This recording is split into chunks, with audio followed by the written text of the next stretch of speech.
Hello, my name is Sergeant Tomer, Sterling Police Department. I've been in law enforcement for 33 years. I've been in Sterling 31 years. I'm not a guy that makes videos. You'll figure that out shortly, but we're going to give it a try. Some of the things we need to talk about are drugs. Right now, drugs for law enforcement are very dangerous to test or do anything with, hands-on. Right now we're finding that marijuana, cocaine, methamphetamine, it's all been mixed with fentanyl. We'll talk more about fentanyl later on. First of all, marijuana. Everybody thinks, oh, that's not a drug, and it's going to be legal soon. Yes, it could be legal soon, but right now it's a drug. Marijuana, you're going to smell mostly on people's clothes. You're going to, in the dorm room, stuff like that. You may find they're hiding stuff, their marijuana. So you need to kind of be aware what it looks like. The new thing now is hash oils, dab oils, and they make it and they put it into a vape pen and they can smoke it, and you can smoke it and it does not put out any odor of marijuana. One of the things, making dab oil, something they can do in their dorm room. It's easy.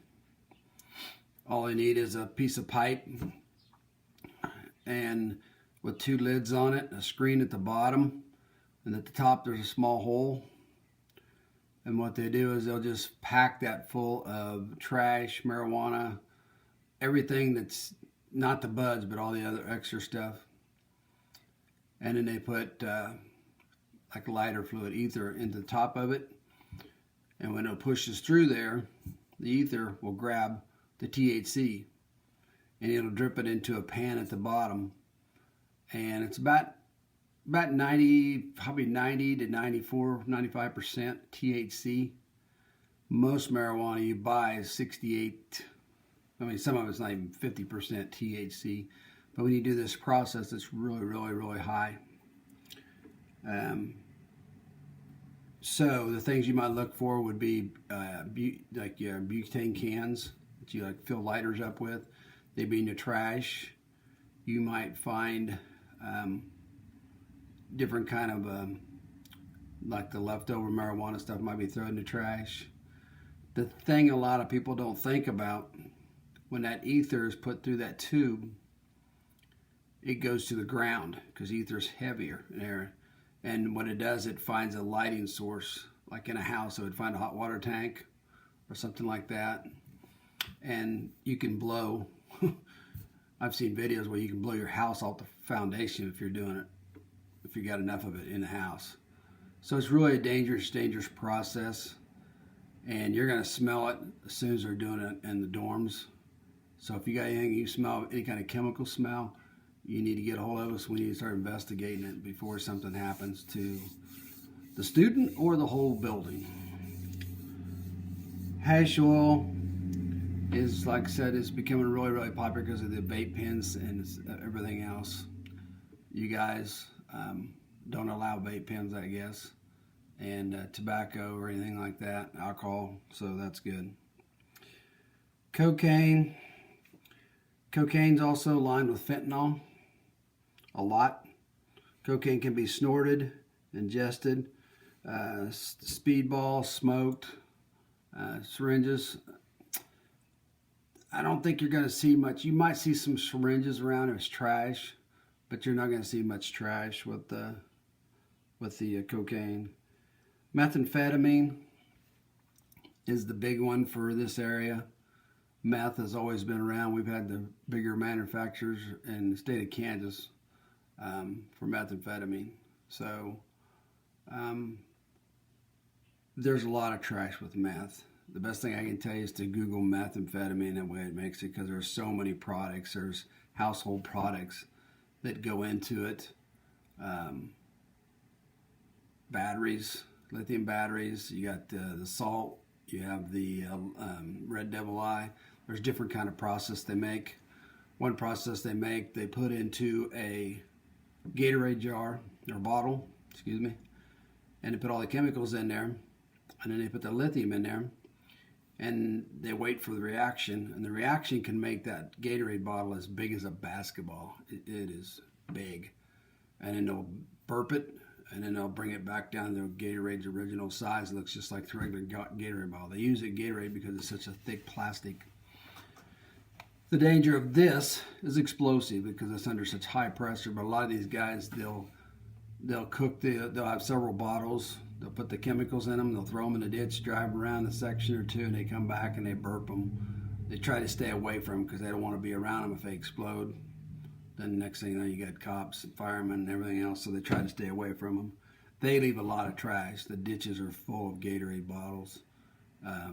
The salt and all the leftover stuff, which is really dangerous for people getting it. LSD, everybody thinks, oh gosh, that's from the old days. Well, it's making a comeback.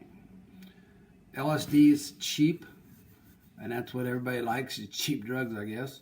So it's coming back. So you need to be on a lookout for that also. GHB, don't ask me to spell the whole word. It's more or less the date rape drug. We've had cases of this years and years and years ago, but being a college town, you'd look out for this more. Go to a party, there's kids drinking, and they leave a drink alone, and then somebody puts something in it. A cap off of a water bottle with GHB poured into it and put into a drink is enough to knock somebody out. You'll never smell it, you'll never taste it. They'll wake up somewhere, and because it knocks you completely out, they'll wake up and they'll be undressed. They've been sexually assaulted, raped, and they don't have a clue who did it. The bad thing about GHB, for me to collect any evidence from the victim as far as GHB, I have 2 hours. In 2 hours, it's out of your system. Understand, we'll still do a rape kit, sexual assault kit. We'll still do that. But there's no way I can get the chemical that they take. They just think, well, I was drinking my drink, and all of a sudden I just got kind of foggy and dreary, and next thing you know, I wake up, no clothes on, in this room I didn't come into. So GHB was one of the biggest manufacturers of GHB was in Lyons, Kansas for a long time, and he's in prison for us right now. So ecstasy, you see a little bit of that. We haven't seen a whole lot around here. K2 and bath salts. K2 is a synthetic marijuana. There was a large operation in Salina, Kansas that was making K2. The bad thing about K2, they keep creating new compounds to put on the material, and we make our drug schedule, and we might have that drug schedule with that compound. It'll be illegal. They'll come up with another compound.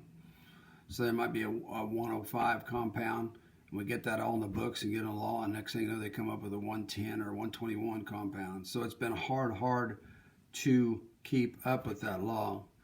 K2, I have nothing to test K2. I wish they did, but they don't have anything designed yet to test it.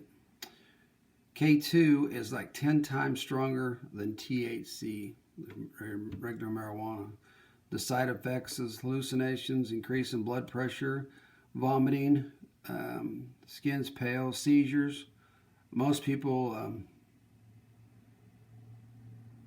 like the drug, the K2, because like your drug screening at the school gives, it's only got 7 drugs in that panel.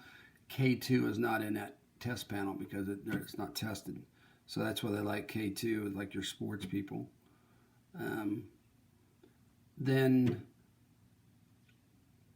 we've had several different kinds of compounds over the years on campus. Let me see where I'm at here. The other thing that goes with K2 is bath salt. Bath salt, it isn't what it sounds like. It's not something you put in your bathtub and make bubbles. Bath salt, it's used kind of like cocaine. You can ingest it. You can do whatever you want to, smoke it, whatever. The side effects are unbelievable. They experience paranoia, hallucination, chest pain, suicide, high blood pressure, and anytime that somebody's doing bath salt, they usually want somebody there with them while they're doing it. And you think, why? They're not sharing the drugs. They just want somebody there so when they die, if they die because of this drug, they don't die alone. That's how crazy this drug is. People want to take this drug, but they know they're going to probably die, but they're going to take it to get that high. So they want somebody there holding their hand or being with them so they don't die alone. K2 and bath salts, you will see people doing some really weird stuff. And, you got somebody you find in a dorm room that's down. Like I said, they'll have high blood pressure. They're just chest pains. Very, very, very, bath salt, they're very paranoid. I mean, they think there's FBI in the trees after them. They're just very paranoid.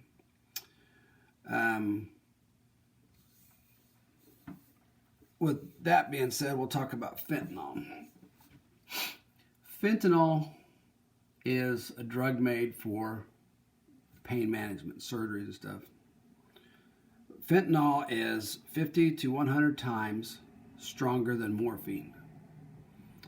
So right now in the law enforcement, we find any kind of powder, cocaine, methamphetamine, we do not test it in the field. We might come back and put on our respirators, double gloves, in a controlled environment to test it. But most of the time, our department has a policy, most of the time it's going to go to the KBI lab because fentanyl is such a deadly thing. If you think like salt in a salt shaker, it takes very, very, very, very few grains of fentanyl to make a person overdose. Officers have got it on their hands, or it's went in their nose or their eyes, and they overdose. You got an officer that falls down on the ground, it's like, what's going on here? You're at a crime scene working or something, traffic stop, and what he's doing is overdosing. The only thing that's going to bring him back is Narcan. Narcan reverses the drug and brings him back. We have not had any overdoses of fentanyl in Rice County yet, but it's all over us. It's in Great Bend, it's in Hutch, it's in Wichita, it's all over us. Just because we're a small town campus, don't let your guard down because this stuff is all around us.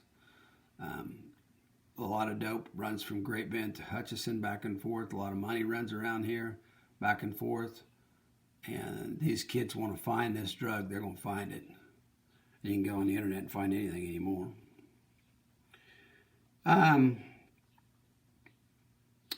Alcohol, we all know it's 21 years of age to drink. Same way in every state there is. A lot of people want to try to change that. If it gets changed, that's fine. There's different laws that we enforce. Hosting laws, MIC, MIP, and providing alcohol. Hosting would be two college students have a house. They get some friends to come over, and they say, hey, let's have a party. So then there's only 3, 4 guys. Well, then next time there's 5 or 6, and then there's 7 or 8. Pretty soon you have 10 or 12 people over there, and the police get called. We arrest an MIC, minor consumption. So then I go knock on the door and tell this guy, hey, you're the renter of the house? He's, yes. well, then he's the one that's probably going to go to jail for hosting because he's provided a place. And a place can be a tent, a structure, a garage, a barn, a house, or anything. Any place that you can provide alcohol to a minor.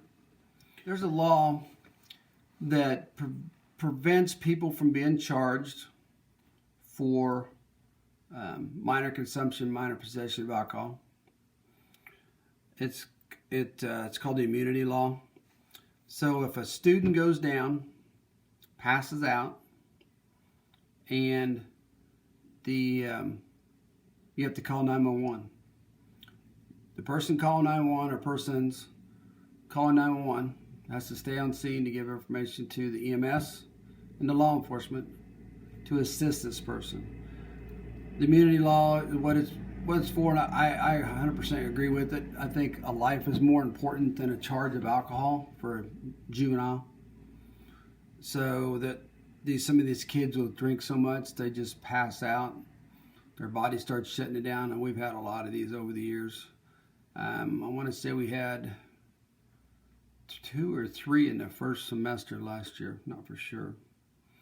So the immunity law, it's a good thing because it's going to save lives.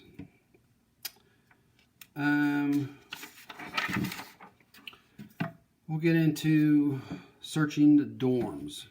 The college has its own policy.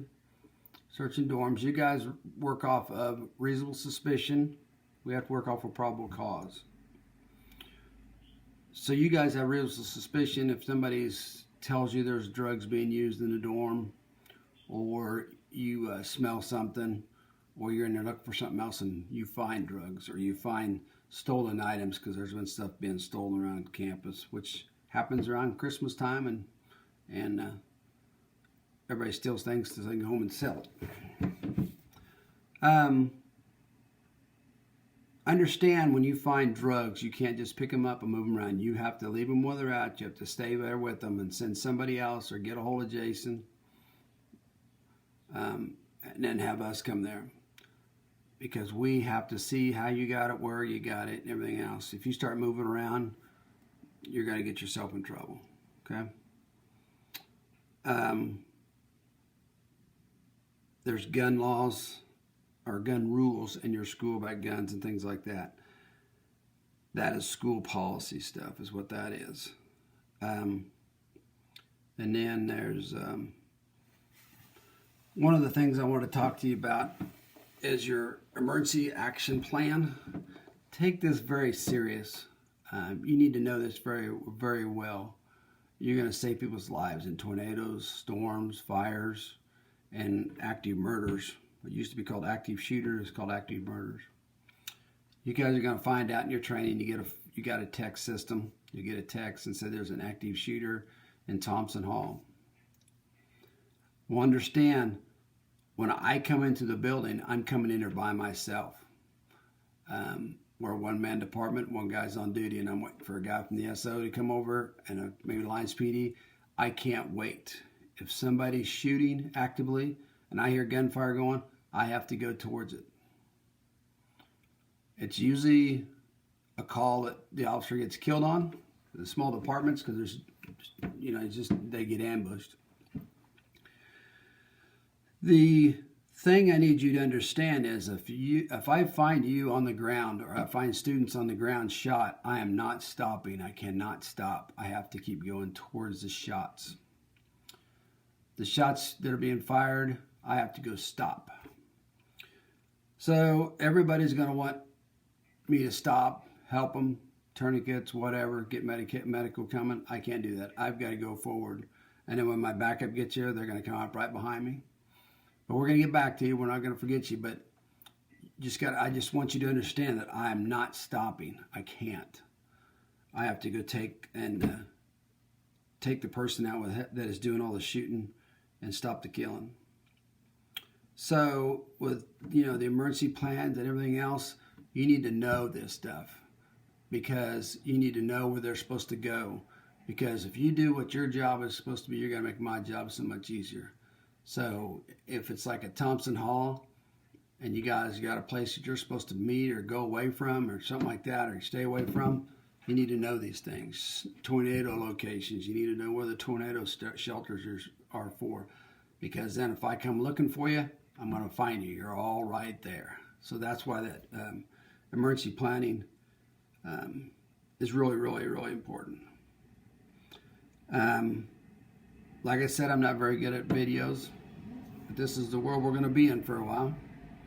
I appreciate everything you guys do. Hopefully we work well together. Most of you know me already from the past years. I'll get to know the other people sooner or later. And so I hope we have a great school year. So good luck.